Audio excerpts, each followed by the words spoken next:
facts as I can. But before I do that, let me just clarify a few mistakes that were made in the Fincher speech. Number one, for the record, I was elected in a special election, like some of my colleagues, in 1994. It wasn't an appointed position. I ran against the party organization, the Bronx Democratic Machine, in 1994. It was a heavily and hotly contested election. Nothing was handed to me, and I won by 132 votes, which is a pretty close election. So it's true, there are many special elections where there's really no competition. Mine wasn't like that, so it's just not true to suggest that. Number two, the issue of Tier 5 and Tier 6 pensions in New York was brought up. I'm sure whoever wrote that speech for Ms. Finch did not check out the voting record, because I voted no on both of those tier changes. And the reason I voted no is because I don't like a caste system where different people get different pension rights based on essentially based on age. I'm a New York employee. If I ever retire, which I assume I will at some point, I will be in Tier 4. I know people who are in Tier 1, best deal in town, but I voted against those pension tiers because I don't believe in them, and that's, many people were very pleased that I did that, and I think I did the right thing. In any case, let me tell you what the process is. There are two ways to change New York State's constitution. One is through a constitutional convention, which is automatically on the ballot every 20 years. The second way is the legislature can put amendments on the ballot after voting for it twice in two different legislative sessions. We have changed the Constitution of the state of New York through that process over 200 times. It happens all the time. So those who would suggest that like nothing happens, we don't make changes, just not true. In fact, on Election Day this year, one of the amendments that we put on the ballot will be on the ballot. Proposal number 2, which, if passed, would say that elected officials and other top appointed officials who are convicted of corruption related to their office will lose their pension rights. That's something that many of us believe should be the case. People are sick and tired of finding out that there's a corrupt politician and they're going to go to jail and still collect a pension. We're going to do something about that, and it was done by the legislature. You just have to vote yes on number 2 on November 7th in order to make that happen.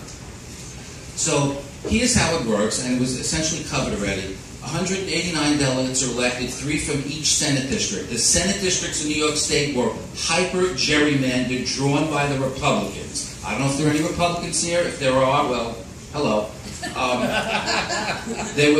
So it's based on the state Senate lines. So that's automatically a disadvantage to the type of delegate, if there were to be a convention that I would want. Then there are 15 delegates elected statewide. They run in political parties. You run in a party primary, you run in November.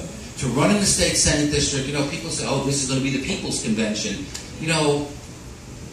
We're not in dreamland here. To run in a state Senate district or to run statewide costs a fortune. Who do you think is going to have the advantage in situations like that? You think the average, Joe Schmo or Mary Schmo is going to easily be elected? The people who are going to have the best chance are either A, politicians, political insiders, lobbyists, and people like that, or B, and this to me is even scarier, if we vote yes for convention, next year there are going to be political, there are going to be huge campaign donors out there, people who have been spending a lot of money in recent years to elect extremist candidates around the country. I'm talking about the Koch brothers, the Mercers, people like that. Do you know there's this gentleman named Robert Mercer who supports Trump, who supports Steve Bannon, who's the money and power behind Breitbart, and he just contributed out of his super PAC $1 million just last week to the candidacy of the Republican candidate for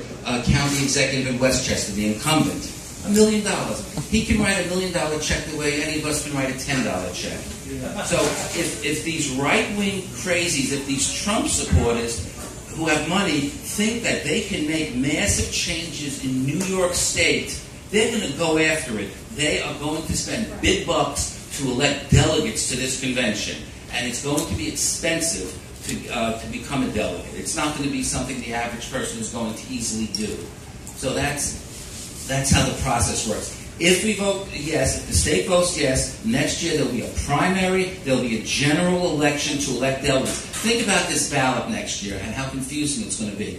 You already have on the ballot next year governor, lieutenant governor, state controller, state attorney general, assembly, Senate, United States Senate, various judges, Supreme Court, Civil Court, and so on. And Congress. Congress will be done in a separate election. You're right. In November, the Congress went about it. In the primary, they have a separate primary in June. In a primary, let's say you had 3 slates of Democrats running in a Democratic primary, about 9 people running for delegate. Who knows how many slates statewide? You could end up with dozens and dozens and dozens of names on the ballot. It's going to be expensive to run an election like that. It's going to be confusing. It's a surefire way to have a bad turnout. So these delegates get elected if there's a yes vote this year. And then in 2019, they meet in the convention. They do get paid the same as a state legislator. Any elected official can run and double dip and get paid both salaries. It goes to enhance their own pensions. And then in November of that year, of the 4 years in the 4-year cycle, the year before the presidential election is like when nothing is happening on the ballot. So the only thing, other than maybe judgeships, that'll be on the ballot in November of 2019 is this. Guaranteed to mean there'll be a minuscule turnout. Who knows what could happen with a tiny turnout? People are just not going to come out in big numbers, much as we'd like them to. Now, what can the convention do? Well, think about this on a federal level. Would anybody think it was a wise choice to have a constitutional convention on the federal level, which there could be, because there's a way to do that? Why would we not want that? Because the extremists on the far right, they probably would want to abolish the First Amendment and things like that.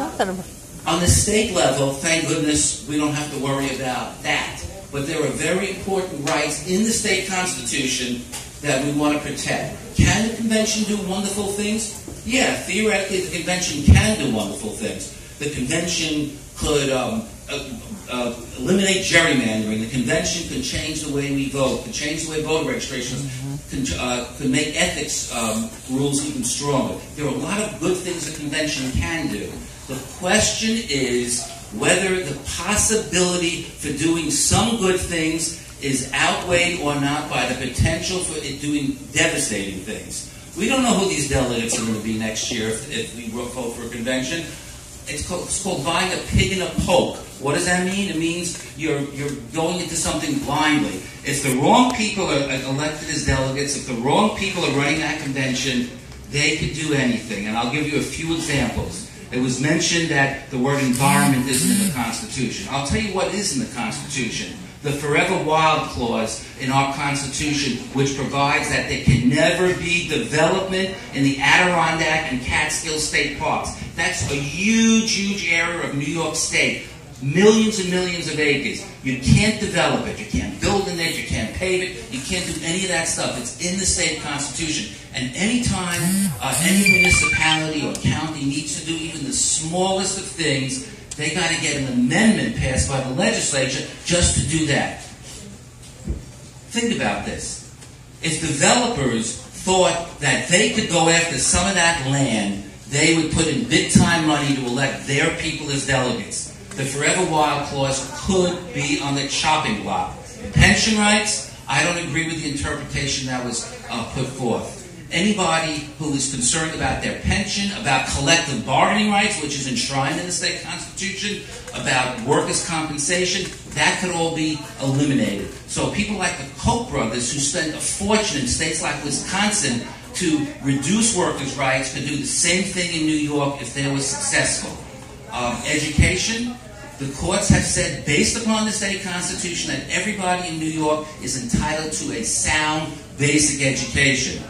Don't you think that the super money and the super PACs behind the pro-charter forces are going to try to elect people who are going to be compliant to them so they can get their way in the Constitution? it's no accident that virtually every environmental group opposes this convention because they're worried about the environment and what the convention can do. It's no accident that virtually every labor union, both public and non-public unions, such as 1199, all oppose the convention because they're worried about workers' rights, collective bargaining, workers' comp, and pension rights. And it's no accident that groups that are advocates for school, for education, oppose the convention because they're worried about what could happen at the convention regarding education. Everything is on the chopping block at this convention if it ever takes place. Everything. Every right we have, everything. So the question is whether it's worth the risk because we want to ban gerrymandering. We should ban gerrymandering. I totally agree. There's a Supreme Court case that's been argued, that's going to be ruled upon next June relating to gerrymandering. That alone can revolutionize the way districts, legislative districts around the country are drawn. If the court rules the right way, and who knows what this court's going to do, but if they rule the right way, that question can become partially moot. But I, for one, who expect one day in my distant future to collect a pension, don't want these 204 unnamed delegates that I don't know who they are determining whether or not me and everybody I know practically will continue to get their pension. The cost of the pension, the cost of the convention, it's been estimated, and there doesn't seem to be a disagreement here, that it could cost over $100 million. Now, I don't know about you, but I think $100 million is a lot of money. Are there things the state does now that waste money that can more than make up for it? Of course there are. But the question is, should we be spending over $100 million to vote yes this year, to elect delegates next year, and then have a convention the following year, a convention which may very well take away the rights that so many of us believe are very important? And I say no. And not only do I say no, and it's not just elected officials for the most part who are saying no, but as I mentioned, it's virtually every environmental group, it's virtually every labor group, the New York Times, the list goes on and on and on. There are some very good people who support the convention. There are some very good people who believe that a lot of good things could happen in the convention, and I don't disagree with them, but it's too risky, and I'm not a gambler. I'm not gambling with anybody's rights here, and I believe that if there's a no vote, and I believe there will be a strong no vote, the poll that came out today shows a massive majority of New Yorkers oppose the convention now that they're finally starting to focus on it. So I would urge everybody, on November 7th, it's proposal number 1. It's on the back of the ballot. You have to turn the ballot over. Or what I'm telling people is start with the back, which then becomes the front, and then turn it over. And vote no. Thank you. So I'm going to get some questions from the gallery. How about a rebuttal? And then, Rebuttal. okay, fine. Rebuttal. So this is going to be a 2-minute rebuttal, okay? On both parts? On both parts. Yeah, equal time. Both parts. I timed it. Quickly, the rebuttal. I think we need to respect the voters' intelligence. Thank you. We are the big safeguard, and in fact, in 1967, there was a convention. They made amendment proposals. They put them all together. You had to vote yes or no on the whole package. There were some very bad amendments there, and the voters of New York voted them down. There are 3 delegates per district, not just 1. A lot of the districts where there's a Republican state senator, they voted for Clinton and not Trump in the last election. So I don't think we need to assume that Republican Senate districts are going to elect 3 Republican delegates. That it costs a fortune to run, I don't think that's the case at all. I don't buy the fear argument. If big money comes in, we're going to know about it. And people are not going to vote for the big money candidates. Constitutional conventions have only ever added rights. They have not taken away rights. The reason that I think that unions are so against it is that it's a big unknown. It's a new way of doing things. 1 minute. Unions rely on making donations to politicians, working through the legislature, negotiating with the legislature. That's what they know, and that's the system they're used to and that they want to keep. They're not so sure about opening it up to the voters. However, the idea that out of this convention we'd end up with anti-union constitution is completely unfounded. No politician, it would be political suicide for any New York politician to vote against unions. Republicans get money from the unions as well as Democrats. Thank you, Ms. Finch. Assembly member?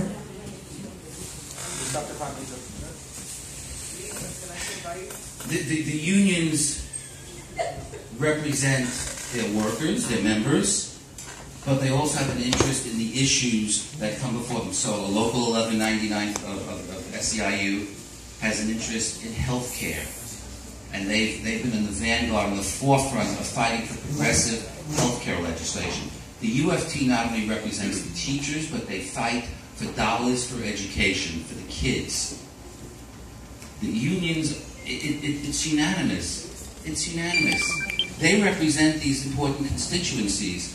The environmental organizations represent, there are many progressive organizations throughout the state. They represent, at least for me, one of the most important issues. When all these groups, when all the progressive groups, with few exceptions, have come together behind something, then I think people ought to really give that some serious thought. Yes, the unions can spend money on this campaign, but you know what? If there's an election for delegates next year, and these outside forces who can spend unlimited money, there's no restriction, these super PACs, thanks to the Citizens United decision of the United States Supreme Court, they could spend countless dollars on this. And this is something that they've been salivating about for years, the possibility that in the state of New York, they could change us into a anything but progressive state. I don't want to be like Montana. Montana is a very conservative Republican state. I don't want to be like any of those states. I want to be like New York, California, states like that are in the forefront of doing good things. Through the legislature in recent years, there were some things that didn't get done, but look at all the things that have gotten done. We've raised the minimum wage to $15.